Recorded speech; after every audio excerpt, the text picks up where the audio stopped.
Yo, what's going on, everybody? You see who I have here. We got none other than Dr. Brandon Caffey. How's it going, sir? It's going good, man. How about yourself? Doing well, doing well. All right, guys. So if you're in here, if you have not yet, go ahead and like it, heart it up, and then share it. And I suggest that you share this with every educator that you know. I know the title says Black Male Educators, but it's just not for the Black man, okay? It could be for your white friends. It could be for your Mexican educators. It doesn't matter. It's for all educators because I believe it will impact many. This has been an amazing series. It had just started out with my fourth grade teacher, John Ray Pryor. And so now you guys get a chance to hear Dr. Brandon Caffey. So before we do that, again, go ahead and share. There's already one like. Appreciate y'all.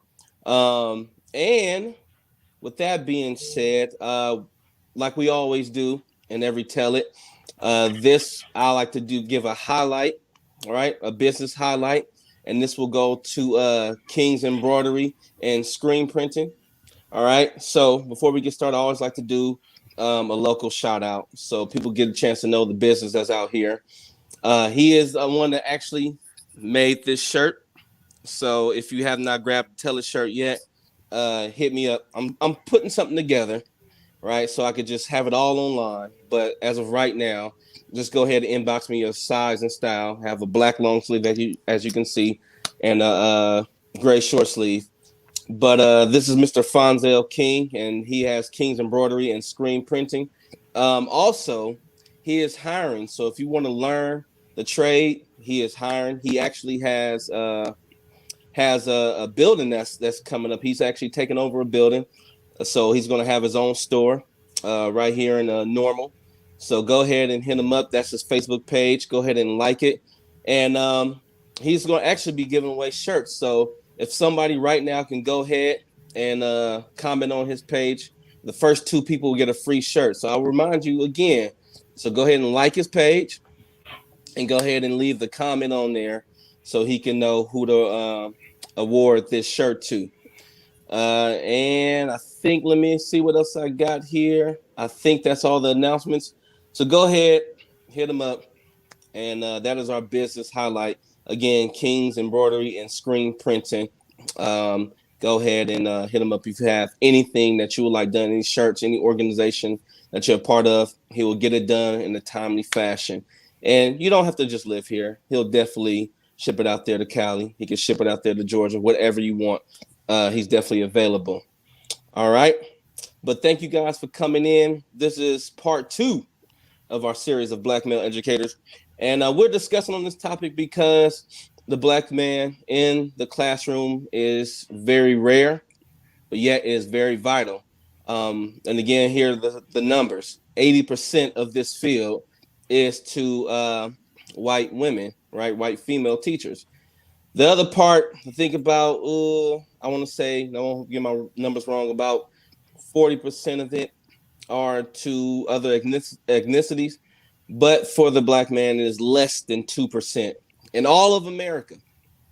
All right. And we're going to try to figure out what is that about. So that's why I have the highly esteemed, the none other Dr. Brandon Caffey. So if you want to just first give a shout out to whatever organization that you are a part of, that others may be able to give to it, and to just kind of highlight it and just share with us. What do you have? What's going on? Well, the organization that I would like to highlight is the Onward and Upward Educational Foundation. It is actually the charitable arm of my fraternity, Alpha Phi Alpha Fraternity Incorporated, Nu Psi Lambda chapter, located right here in Bloomington, Normal, Illinois. And it's the charitable arm by which we give our scholarships to local high school students. And To date, the foundation actually formed in 2017, but it actually dates back to 1981 when Wow. the chapters first started giving scholarships. To date, we've given over $50,000 in scholarships to local high school students. Since the actual forming of the Onward and Upward Foundation, we've given out about $10,000 and looking to give out about $3,000 this year. So we can definitely use the community support so we can, bless more students as they're going off to college or trade schools. Nice. So if you guys want to go ahead and give, here's the site. Go ahead and write it down. bloomingtonalphas.org/tax that's deductible, that's donations. And so if you could go ahead, check it out, write it down, and let's see some students go off to college. All right, let's get some scholarships. Let's continue to have this amazing uh, foundation go forward. So go ahead, write it down, and I will show it again later on in the show, and so you guys will have an opportunity to give. All right, all right. Thank you, sir. Appreciate it. Okay, let's get started now. Before we get started, go ahead again, share, heart it up. Make sure that you have every educator that you know is tagged here. All right, we are streaming live on Facebook. We are also on YouTube. So if you have not yet, for the Tell It channel, go ahead and subscribe and hit that notification button to see what we have coming up. And you can also share this too if those who you know are educators, but they do not have a Facebook. Go ahead and shoot it to them, email it to them, text it to them, whatever you got to do. Let's get this word out there so we can get this information circulating. So I just want to dive straight into it. All right, let's talk about it. Let's go. So I tell my guests, you do not have to hold back. Okay, whatever experiences you had, whatever information that you need to share with us for us to get it, that's why the show is called Tell It. So go ahead and tell it. But I first would like to start off by asking you, what landed you in education? Where did this all start? So if I think back to the origin of how I became a Black educator, it would begin at home. And so I was raised by an educator. My mom is a retired English teacher. She taught in the Alton public school system for over 35 years. And growing up watching her, she was dynamic in the classroom. She was a speaker on the circuit. So she would go out, to different conferences. She would travel throughout the state, throughout the country, just speaking about the educational experience. So I watched her. But even growing up underneath her, I think like a lot of Black boys, we kind of aspire to be other things than educators because we don't see a lot of Black males in the classroom. So I was no different than a lot of other Black boys. I wanted to be a rapper at one point in time. I wanted to be a ball player, football, basketball. And then as I started getting a little bit older, when I started thinking more about going towards college, I wanted to go into the area of business. My focus was, how can I make the most money, doing something that I have a genuine interest in. And so business kind of always interested me. Being an entrepreneur, I always kind of wanted to work for myself. It wasn't until after I actually got to college, kind of being exposed to different things that was happening in the classroom, what I wasn't being taught. And that actually dates back to high school. My teachers were not really providing me with a lot of information, a lot of curriculum material that spoke to me as a young Black male. And it continued when I got to college. And so I actually ended up graduating from college with a sociology degree. So my path kind of even went off to the right from wanting to be in business. But as soon as I graduated, I looked at my transcript. I noticed that I was 21 hours away from a history degree. Oh, wow. I always had an interest in history. So I re-enrolled at ISU, Illinois State University. And simultaneously, they were starting a charter school in Peoria, Illinois. And so I actually applied to work at this charter school, thought it would be a good introduction into the field. And so because I was studying history, they told me, well, we'll allow you to teach under the supervision of a certified teacher. And I fell in love with it day one, recognizing the impact that I could have on Black students in particular. And I haven't looked back since then. Wow. So something that, and that's normally how things start. You have one thing in mind, you get an opportunity, then bang, you just it kind of something just clicks to you. So what was one thing about teaching in Peoria that kind of just grabbed your attention or kind of navigated you towards this field to like stay in it and love it? So I think what grabbed my attention again was the fact that I had the opportunity to dismantle the Mm, curriculum system, right? I think most of us who grow up in the United States of America, we grow up already a marginalized people. We mm-hmm. grow up already an oppressed people. We don't get the true education of who we are. If you understand history, then, or if you read history in the way it's taught in public schools, you would think that the African American experience started with slavery in this Yeah. country.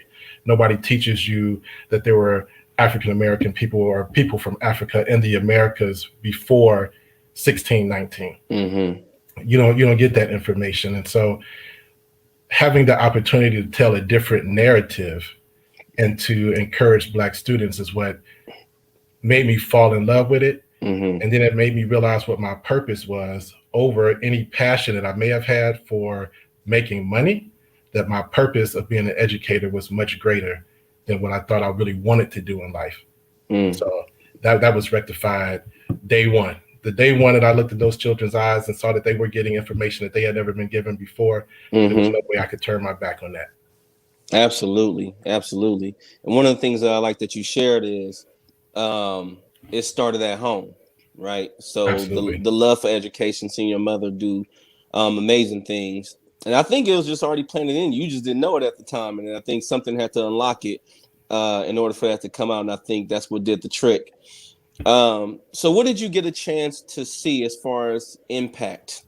What were some obstacles that you ran up against just starting in this field, not being quite aware of the drastic need for Black men in the classroom? Some of the obstacles I would say I ran up against. Number one, it was a true realization that because of the experience of a lot of Black people when they go through school, when they have children of their own, they don't necessarily look to engage, right? Mm-hmm. So if your child is in school but you had a negative experience, what's the likelihood that you want to go and sit down with teachers, with administrators Mm-hmm. who you feel are just going to continue the same, marginalization, oppression that you experience yourself? Mm. And so trying to connect and engage Black families, that was a struggle. And it wasn't because they didn't care about their children's education. Right. They just didn't want to deal with the politics that school systems often create. Wow. So that was one of the obstacles. And one of the other challenges, and when I think about it, it's a unique duality, right? Mm-hmm. Because as a Black educator, I appreciate the opportunity of the position that I hold. I'm at the table. I can have the Yeah. conversations with teachers, with other administrators. I can try to have an impact, changing the systemic system that makes a lot of Black people feel like this isn't for me. Mm-hmm. Now, as much as I appreciate that, the opposite side to that is I often feel a little bit of burnout, right? Mm. Because I feel like I'm fighting a fight oftentimes by myself. There's not a lot of, other Black educators that I can kind of share resources with, particularly in my building right now. And just about every work environment I've ever been in, I've been one of very few Black male educators, Mm. feeling like I have a team to fight these battles with. Right. I usually feel like I'm kind of isolated on the island. And so that can weigh heavy, but Mm. I'm built for the burden, and Mm-hmm. because I'm built to try to help my people achieve greater success. Right. So one of my professor friends, I don't know if you know him, Dr. Terry Husband, he shared with me that in his career of being in education and being one of the only Black men in the school, he was often used as someone who provides discipline. So Oh, yeah. So can you just kind of shine the light? Because when you said burnout, that's the instantly kind of what I thought about. So can you kind of shed the light on if you have went up against that, which I'm sure you have. yeah. So I'm sure a lot of Black males in particular experience this. Is that Mm, we are often looked upon as what I like to say. We're looked upon as wardens inside of school mm, systems. That we're used to often control black kids, particularly black males. But you know, it Mm-hmm. goes to this narrative that black boys are hyper masculine, you know, they're aggressive. And so anytime that there's any kind of issue, then they run and get the black male, you know, teacher or the black male Mm. administrator to kind of put the black boys in check.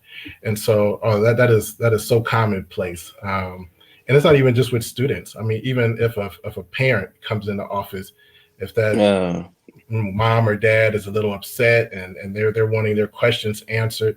I've seen it several times in my career where the secretaries or you know a mm. teacher of another nationality is like, we don't feel comfortable engaging with this black family. So You know, let's go grab somebody Dr. black. Caffey, can you Yeah. come and aid and assist? And I don't even have anything to do with the situation.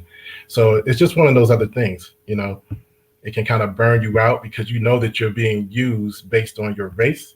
And Mm-hmm. in my case, I'm being used not only for my race, but for my gender as well. Black Mm. male educators step in, help us control the situation. Wow. Yeah, and I can see. I mean, just think about it. Having an upset parent, all they have to do is really just ask the question, "What are you upset about? What can we do to help?" But instead, avoid and then take it straight to you because Right. you know how to handle them, right? Well, I mean, and so, and again, it becomes that situation where I'm glad I have the access to those families to be able to Mm-hmm. serve their needs, to listen and answer their questions. The problem is, what if I'm not there? Mm. And for what about the schools that don't have, you know, the black educator, be it male or female, that you can use in that way? Then how do you solve that problem? How do you engage with those families to hear their concerns without feeling threatened in some form Right, or fashion? right, y'all. This is Dr. Caffey here. He is he is dropping some wisdom right now. If you haven't shared yet, go ahead and share. I've seen a whole host of people being mentioned in the comments.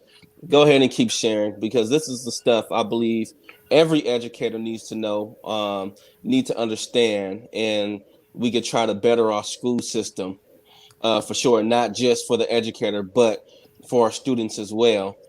So for me, let me dive back into it. For me, I grew up in Oakland, California. Mm-hmm. So I did not. So me seeing a black teacher or a male teacher for that came as early as fourth grade. So now we are here. If you guys don't know, we are here in Bloomington Normal, where the population is predominantly white.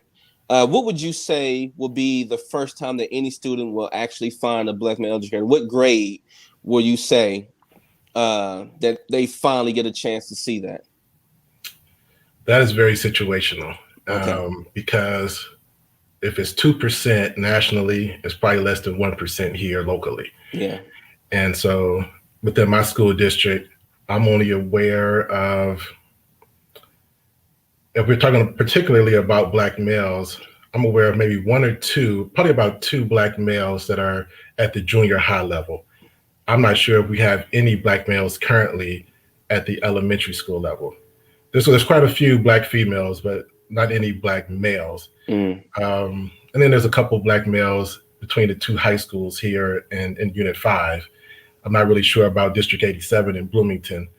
So, in theory, to answer your question, Mm-hmm. there is a great possibility that a student could go K through 12 and never have a black male educator. Wow. That is very likely, and Wow. it would mirror my experience. I went through high school, K through 12, and I never had a black male in my entire career. And where are you from originally? From Alton, Illinois, which Okay. is down in the St. Louis metropolitan area. Mm. Wow. And so, and I need to hear this because I didn't know that that could even happen. You know, because again, my experience was Mhm. totally different. And so when I think about my kids, especially, um, well, heck, all my kids, but especially my two boys, and thinking about their education and how they can be inspired and what they see on a daily, and just knowing some friends who have sons and how they are constantly picked on by the teacher because they don't understand what's Mhm. happening with this kid. And so statistics say that and I may be wrong, but the blackboard is more highly often sought out to be sent to the principal's office or to be in trouble with something. Why do we see that? What's going through and just your average educator's mind, the average teacher's mind, on why the blackboard will be targeted in such a way? Well, I think that's a deeper question than what we probably have time for today. But if we want to put it in some historical context, you have Yeah, to look at how the black male has always been viewed from our arrival as slaves. yeah. Right? We were, viewed as chattel. Mm-hmm. We were intentionally not educated. Right? It was illegal to teach us. We've always been more respected for our physical prowess than our intellectual prowess, Mm-hmm. right?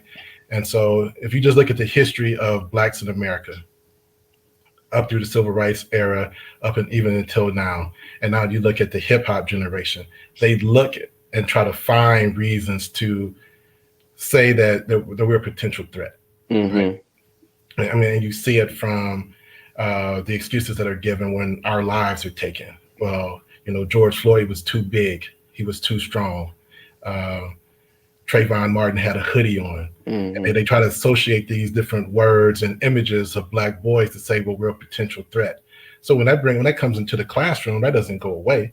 You still have teachers, and they could be black or white teachers, who will still Mm-hmm. look at a young black kid, particularly young black males, and say, well, because of the way you're dressed, because of the way you look, I'm not really sure who you are and how to respect or value you. And so if you look like what the media has projected as an aggressive, hyper masculine boy, Mm-hmm. and if you raise your voice, or if you have any kind of argument, or you challenge someone in any type of form or fashion, then, oh, let's send him to the assistant principal's office. Let's send him to see, Mm-hmm. the dean, or a social worker, even for that matter, because this kid Right. needs help. When he's not doing anything typically any different than any other male or female inside of a school system. Mm. I hope there are some educators really hearing this. So does that play also into how they learn? So again, Oh, you know, get the social worker. They're having issues. Something's wrong. But what could be? But what other options? What other things could be possibly wrong, and why this kid isn't learning, or um, should I say, not learning to up to their standards? well, so again, I think you got a kind of a multi-layered question there, Okay. right? So I think one of the other issues that happens for black boys, and why we have an overrepresentation of black boys in special education, is that they're often then labeled as defiant oppositional disorder, and they find these different words and terms Mm-hmm. to apply to black males that say, oh, they need to be in special education, which then can drive at a kid's self-esteem. Mm. If you already see me and view me as a threat, or you view me and see me as unintelligent compared to my peers, then what's my motivation to come through your school system and learn, right? So Yeah. the issues and the challenges are multiple. Uh, Mm. and what was the back part to your question? What so what could be? I guess my question is, if the teachers feel they aren't learning, could it be possible that the curriculum may not be Well, that impressive? You know. well, definitely the curriculum Mm-hmm. is a challenge. I mean, it's fortunate that we're having this conversation, because I'm sitting here today as Dr. Caffey, right? Right. Right. But I'm a kid who went through high school very bored Mm. what was being taught to me. So if you look at my high school transcript, my high school transcript is a bunch of C's and B's. Mm. Even in the honors courses I took, I mean, I had the aptitude. The problem is that the curriculum was boring. It did not Mm. relate to me. Didn't speak to me. Mm. So as much as I could value Walt Whitman and the poetry that I was being taught in my English class, I'm at home reading Langston Hughes. Langston Exactly. Hughes spoke to the Black experience. So I was fortunate that I had a mom who was feeding me that. I had a dad who was feeding me, information and stories that I could relate to. When I would get to school, I would be bored and I would check out. No Yeah. different than kids today. They come into the classrooms. If they don't relate to the curriculum, how do you inspire the quote unquote uninspired? Well, you have Mm. to make it connect to their personal lives. And so when kids check out, they're not interested, then they're labeled as not able to learn. If they're not able to learn, then you can be viewed by default as a discipline problem. And then it just kind of continues the cycle. Mm. Oh man, y'all share this. So what can we do? What could be the first steps in really looking at a kid? And is it possible that we could base curriculums off of a kid's experience or what they're interested in? Uh, can that happen? Absolutely. So I would say the first thing that we have to do um, as a parent of a child is that you have to make sure that you're talking to your child's teacher Yeah. and saying, what is the curriculum? How are you making this relate to my child's experience? Right? Doesn't matter if you're Black, Latino, Asian, white, whatever the case may be. How are you making this relate to my child's experience? What are they getting from it? Why should they be invested outside of just the fact that they need this course because you say that they need this course Yeah. moving through Unit 5, District 87, whatever the case may be? Then we have to challenge school boards. You have to go to the school boards and make sure that we're also putting the pressure on them to make sure that they are producing curriculums that are culturally responsive. Mm.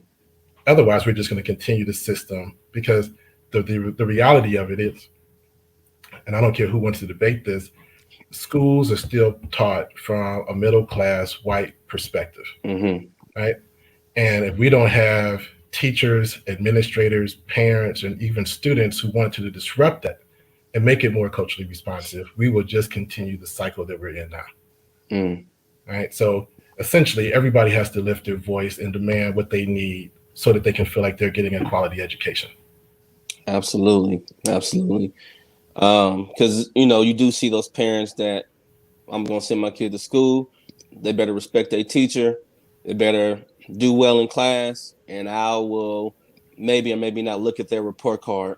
So as we're hearing, that is vitally important to get involved, to know what your Absolutely. son and our daughter are learning, and to see what can you do, or to see how can you play a role in aiding the teacher and what they need to know about your kid and being involved. So what happens when the parent isn't involved, or parent teacher meetings are there, they don't show up? How do teachers view parents that do such things? Well, that's a difficult question Okay. to answer. But we do know that there has historically been a narrative that if Black parents or other students of color's parents do not show up, there historically has been a narrative that these families are not as invested as the majority's families, right? Yeah. But that's a false narrative. Again, I mean, you have to look at the reasons why a lot of parents are not interested or appear not to be interested. Mm-hmm. It may be work schedules. Look at the economics of a lot of people of color. Um, Maybe working two jobs. Maybe I don't Mm-hmm. have the time, or just the fact that when I come into the school building, I don't feel receptive. I don't feel like you all are receiving me in a positive manner to even engage about my child. So I mean, there's a lot of different reasons why families do not come, do not show up, Right. and so every individual teacher would have to kind of speak and atone for, well, how do I view these different families? But we Mm. know that what the narrative has been historically. Uh, there's a lot of research out there. There's a lot of information that has been proven that attitudes about teachers about students of color and their families has often been from a negative mindset. And so I mean, we just have to change that notion. And that's why it's good to have advocates. I mean, that's why it's good to have Black educators in the school system Mm-hmm. who can speak up for these children if they don't have families that are engaged. Um, and it doesn't have to be just Black educators. It just has to be educators who care about all children. Yeah, exactly. Exactly. Okay, so I have another question because when our last show, uh, when I had John Dre Pryor on, my fourth grade teacher, he said not only did he impact other black students, but you also see um, for students of any race Hmm. for a chance to debunk a lot of myths that they have been taught, Absolutely. and to get a chance to actually see a black man in real time, and and seeing it, that they are nurturing, that they are caring, that they're not what their parents have taught them. They're not, um, what other news stations would say that the black man is. So, can you speak on that? If you had any impact on other races? Oh yeah, absolutely. I think some of the greatest relationships I've had have been with students that are not black, for some of the very reasons that your friend mentioned. I've had several students who've come up to me throughout my career, and just again, just looking at me, Mm-hmm. relatively tall black male, stand about 6'2". Weight has fluctuated over the years, but most would consider me to be a tall black man, right? Mm-hmm. Not knowing me, the automatic assumption is I must be from Chicago. Mm. So if you're a black male from Chicago, if that's what's in their mind, then it creates a certain amount of fear in a lot of students. Engaging in conversation, I have to, let them understand, no, I'm not from Chicago. Talk Mm-hmm. to them, let them understand that even if I come from another urban environment, you don't have to be afraid of the tall black guy Mm-hmm. who's here trying to help you. And through conversation, and the irony is a lot of this conversation happens about, through hip hop culture. Yeah.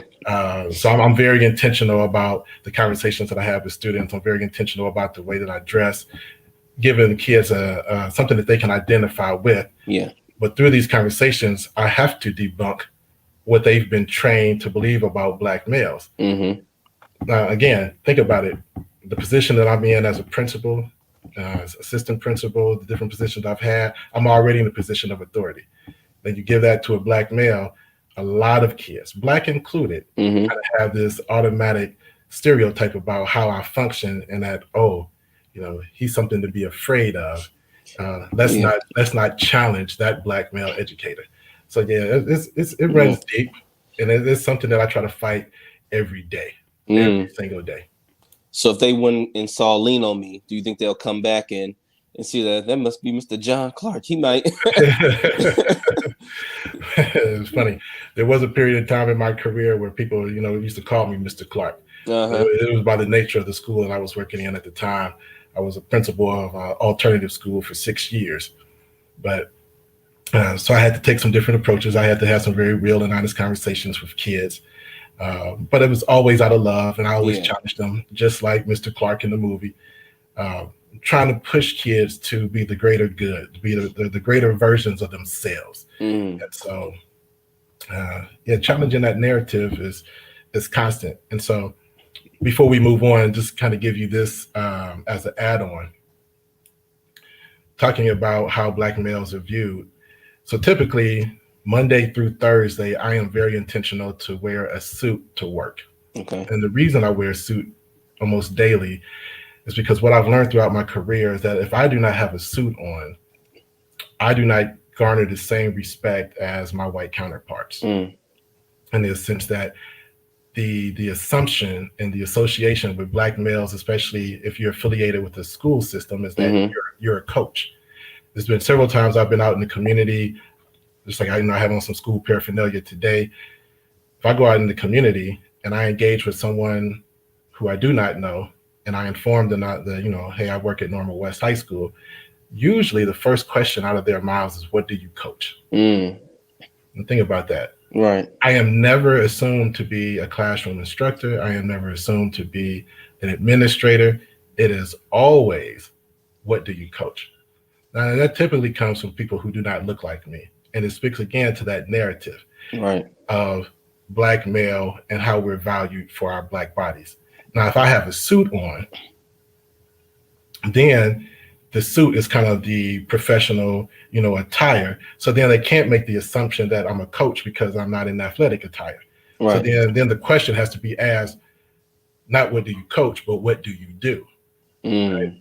Now, I've had this conversation with several white teachers, teachers of other ethnicities, and they do not receive the same questions that Right. black male educators typically receive. right? When they're just in, like I said, just standard school paraphernalia, the assumption is not that you're just a coach or you're involved with athletics in some form or Right. fashion, but that you could Right. actually be holding a position of an instructor or an administrator. So Exactly. now, with that being said, on Fridays, I usually dress down a little bit, and I dress down not for teachers or other administrators, but I do it more as a relational aspect with kids because I know what kids are into, right? Right. I'm still a part of the hip hop community. I know that's what the majority of our students are involved in, whether they're black or white or indifferent. And I engaged in conversations with them about sneakers, Mm-hmm. about Jordans, Yeezys, who's the latest MCs or hip hop musicians that they're listening to. But I have to dress a certain way to make them feel more comfortable about approaching me, right? Mm. So everything that I do inside the school system is very intentional. And I'm sure the other black male administrators and teachers that you will talk to, you will probably have a similar story as they navigate these spaces that we call school systems. Mm. Wow. Powerful. Now my wife just hit on it. She just the hip hop thesis from the doctor. So Yes. what what was your dissertation about? Can you just shed a little light on that since you did bring up the hip hop and what they're into? Yeah, absolutely. So the title of my dissertation is called Decoded: The Influence of Hip Hop Culture on the African American Male's Culturally Responsive Leadership. Wow. And essentially, it was a self examination of everything that I've learned through hip hop culture about educational school systems. Right. So I know I'm a few years older than you, but I grew up in high school listening to groups like Public Enemy, Tribe Called Quest, Mm-hmm. KRS-One, a lot of hip hop artists who were teaching, the pro-black movement and Mm-hmm. teaching about how school systems were not properly educating, young black kids. Mm. And so taking all those lessons that I learned through hip hop music, and as I navigated through college and then entered the field of education, how did I use this art form to relate to my students? And it's something that I do very intentional to this day to make sure that I never I can't remove myself from the culture because it's who I Mm-hmm. am, right? But it's probably the greatest relational tool that I have to inspire kids and let them see that you can be a child of hip hop Mm-hmm. and you can still be seen as a scholar and you can still stay true to your authentic self. You don't have to change up for an oppressive school system that will try to change you and make you fit the narrative of Mm-hmm. something different than what you may naturally be. Retain your culture, retain who you are, and still move through and achieve higher success. You can do it. Mm. Now that's pretty dope. You know, I went to that party you had, and it was set up real nice. So shout out to Miss Kim's Confection for the nice the radio treats and everything like that. But it Uh-huh. was it was pretty dope. Obviously pre COVID, but it was good. It was good. So can you just kind of shine the light on this? Now you're further along in your career. Um, Again, can you just highlight your accolades real quick before I move on to this next question? What are these accomplishments that you have now? Oh wow, the accomplishments. Um, well, if I go back to when I was in Peoria, I was fortunate to be recognized as Principal of the Year. I think this was Mm-hmm. like 2006. I've been recognized by the town of Normal. I received the Dr. Martin Luther King Human Relations uh, Award. That was in 2009, I believe. Um, I am in my high school's Distinguished Alumni Hall of Fame. All right. And let's see, I've been blessed to receive a lot of different awards. I won't recall them all here. I was recognized by the 100 Black Men of Alton for my community work.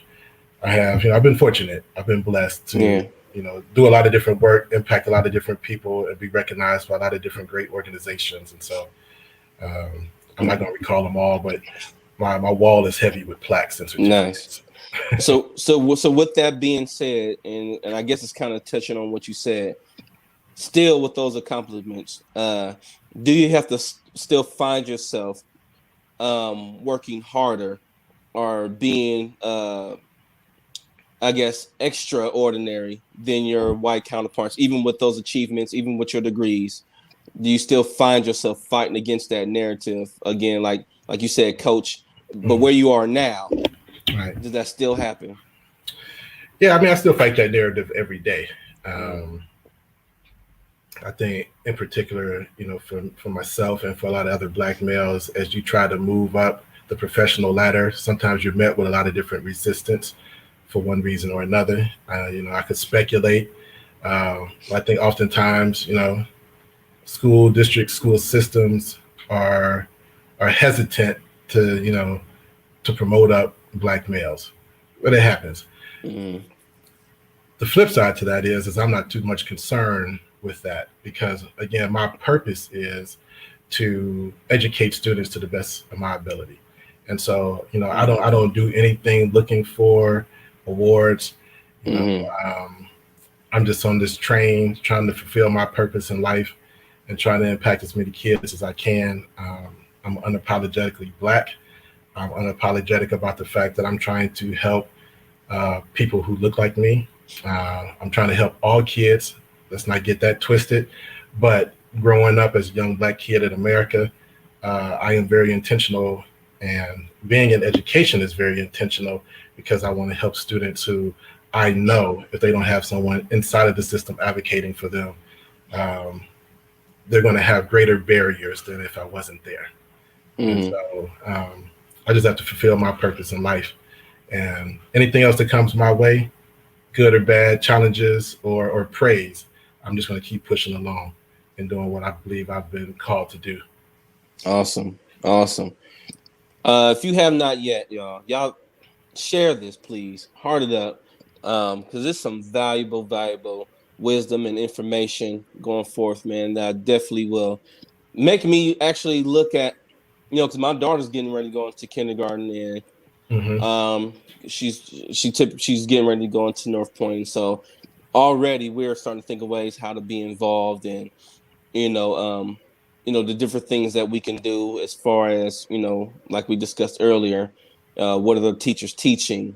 How are they treating her in the classroom? But I think a way to fight against that is to get again more black men in the classroom. So where it's ISU, they are known for cranking out teachers. Hmm. How come we don't have more black men coming out as teachers? And not just for that college, but for any, you know, college that produce teachers. How come you don't see us coming through, and how can you encourage them to try to take the field of education? Again, that's a deep question. Uh, Yeah. but if I try to look at this from more of a historical context, what is the motivator for black males to go into education if it's not innately within them, right? Mm, I think what you'll find is that oftentimes a lot of black male educators either they were inspired directly by a black teacher, male or female, mm-hmm, or they come from a family of educators.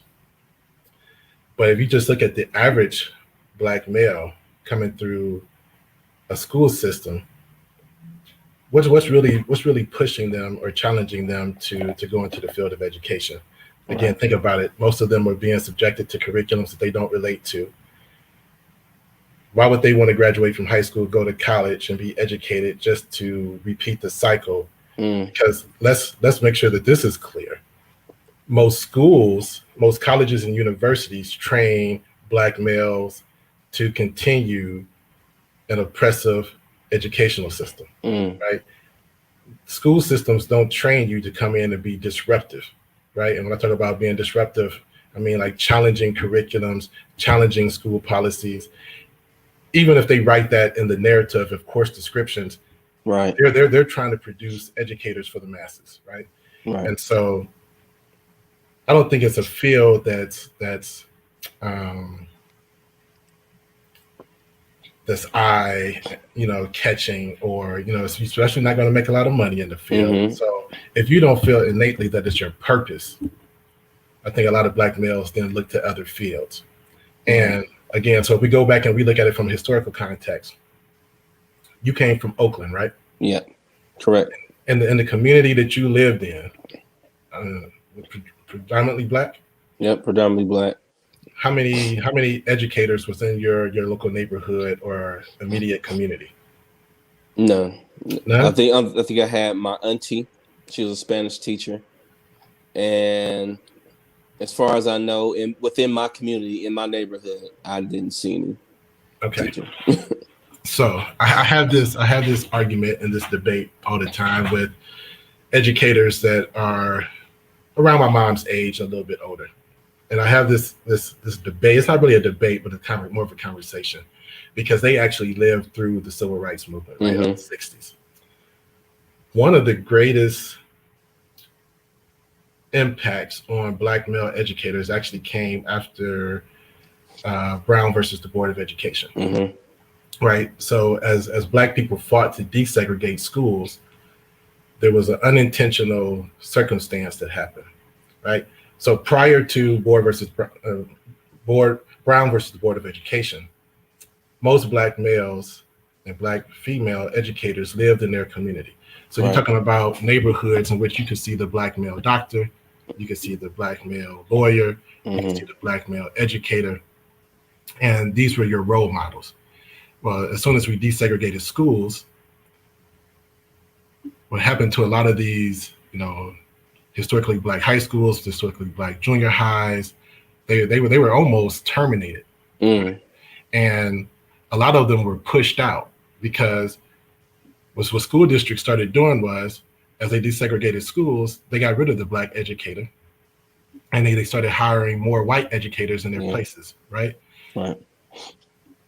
Now, for those who's remained in the field, as we desegregated neighborhoods, right, a lot of black male educators and black female educators moved out of the communities that they were once a part of. So a lot of kids are not growing up seeing the teacher right down the street. Right? They can engage in conversations after school, before school, and be inspired. You just mentioned it yourself, being from Oakland. You don't remember too many black male educators in your immediate neighborhood. Right. I grew up with one, so my situation was a little different, but outside of my home, there were no black educators in my neighborhood. Right. So my point is, we need our teachers, we need our administrators to remain in environments where they can touch kids and inspire them to go into the field and let them know how much they're needed. Because if they're not being seen in the classroom, then we have to go where kids are so we can touch them and inspire them. Otherwise, then we leave kids to be inspired by other fields. And unfortunately, as we know, again, the narrative is always promoted. Black kids want to either, be entertainers, rappers, singers, dancers, or play sports. And the only way we can challenge that is that we have to get black educators in these different environments and spaces where kids are, especially if they're not seeing them in the classroom. It's heavy stuff, y'all. It's heavy stuff. And now that I think about it, it's just not represented, And so so what would you say? All right, so you have a white teacher, whether it be male or female, and in their minds, they're thinking, well, you know what? I didn't grow up like them. I don't really understand the culture. And if they could be honest and admitting it, I don't understand the culture. I don't understand their background. What advice would you give them in order to, I guess, to get to know, to be comfortable and open to learning? Like, what moves can they make to correct that? Start there. Just be open and honest about where you are, right? I think teachers who are educating students who don't look like them, who don't come from communities that they grew up in and that they're familiar with, they just start there. They just have to be open and honest and say, I don't understand everything about you, but let's engage in a conversation. Tell me about your world. Tell me how I can make this information relate more to you. Right. I mean, that's all it is.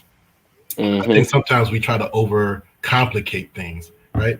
It's no different than me being a black male growing up in an urban environment, engaging a white kid from a rural environment. Mm-hmm.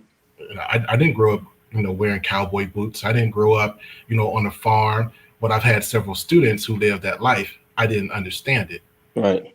Tell me about your world, and then let's figure out, where we can connect and where we can, build a relationship from. And then once we have that relationship, now I can educate you, right? Because Mm-hmm. I understand you. I understand your story. And that's all it is. You just have to have an open mind and an open heart to really want to impact kids who look like you and those who don't look like you, and everybody, Mm. and they can be successful. Yeah, exactly. Yeah, actually, being open and honest about it. I used to tell a lot of teachers is that you don't have to try to be your students, Right. but at least you can try to understand. You can ask questions. You can really just be yourself. I think it's more offensive when you try to, be me or go listen to something that you think I listened to, and then try to come back and quote the lyrics to me, and then I have no idea what you're talking about. Yeah, Um, don't assume. right. Exactly. Exactly. You have something you were gonna say? I had something, but I think I lost my train of thought. But go ahead, you Okay. can move on. Okay. No problem. No problem. So what are you doing now? What's coming down the pike for Dr. Caffey? What are some things are you working on right now? I got a couple things, a couple irons in the fire. So I have a couple different books I'm working on. Actually, I'm All being right. pushed by my dissertation committee to turn my dissertation actually into a book. So that's one of the things. Mm, That's probably further on my back burner. But I am currently working on a book um, entitled "Letters to My Daughters: mm, Disrupting the Narrative of the Absent Black Father." That's one book I'm working on. wow. And then I'm working on a couple of different children's books, also centered around hip hop and education, trying to inspire young black kids um, to learn as much about themselves as they Mm-hmm. can as they move through school systems, and not to have their self esteem challenged because they may or they may not be given images of themselves as they move through school Mm, systems. So I'm just trying to be another vehicle to produce some information and get it in the hands of kids so they can be inspired to grow up and feel like they have the power to be whatever they want to become. Um, I'm also working on a hip hop project where I want to get a bunch of different educators that I know who are into the hip hop music to produce. We don't call them CDs anymore, but produce an album where we're gonna, produce some information that I think the students will relate to. That's I think that's something I'm pretty interested about. mm. It's, uh, it's something a lot of kids don't know that I'm still involved with into making music and producing music. All So right. we'll see how that comes about. All right. Lynette said that we need to get you on Sesame Street. We did. Sesame Street. we get you on. Hey man, they be with it. They represent Yeah, for sure. yeah, absolutely, absolutely. For sure. Well, listen, we thank you for sharing all of your knowledge and wisdom. We getting ready to wrap it up, but and I can not only speak for myself, but for everybody who tuned in tonight. I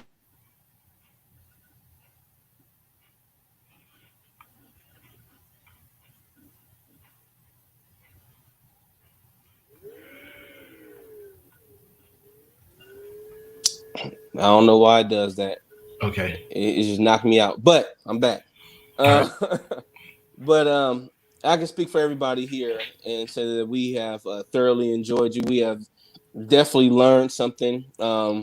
We have been encouraged and inspired. And so, if there's anyone out there who's thinking about becoming a teacher, who have been met with challenges in their own classroom because you're not black or you're not male, and so you're thinking, what, I have no idea how to reach.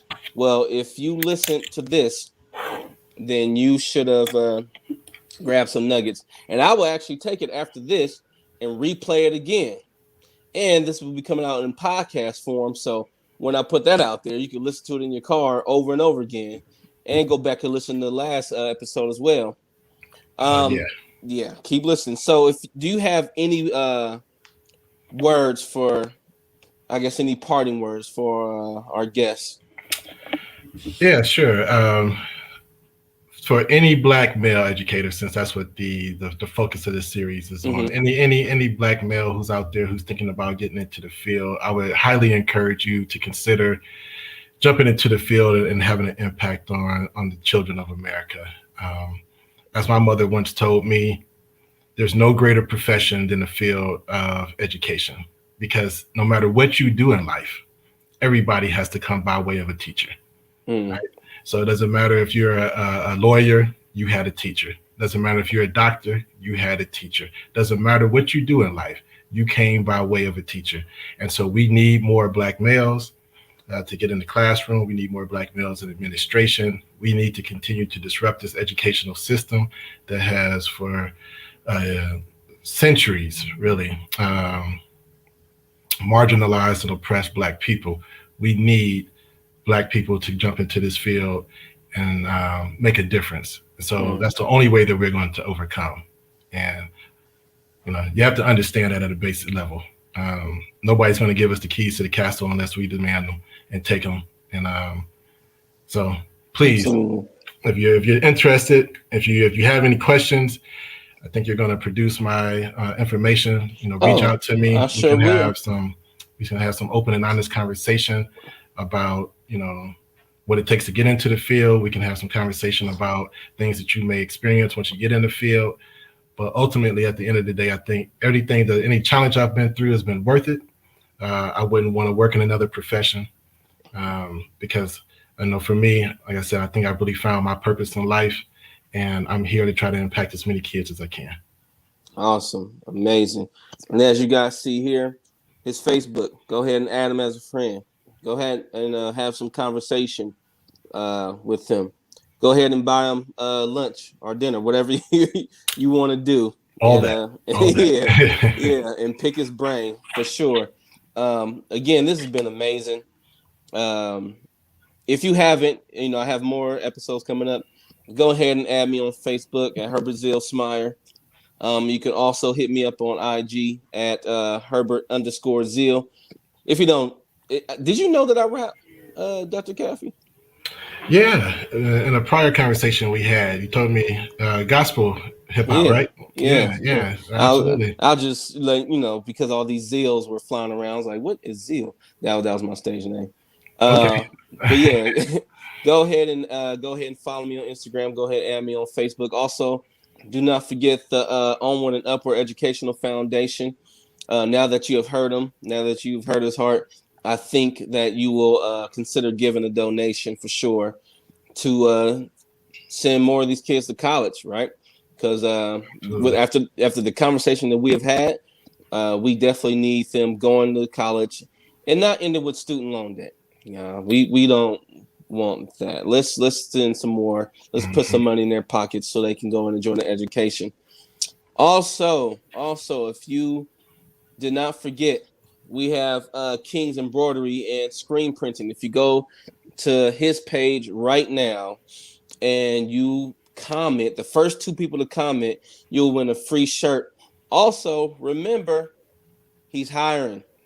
So if you want to, so if you want to know about the craft of making shirts, of screen printing, of embroidery, if you want to learn more about that, he is definitely hiring. He will be at a new location.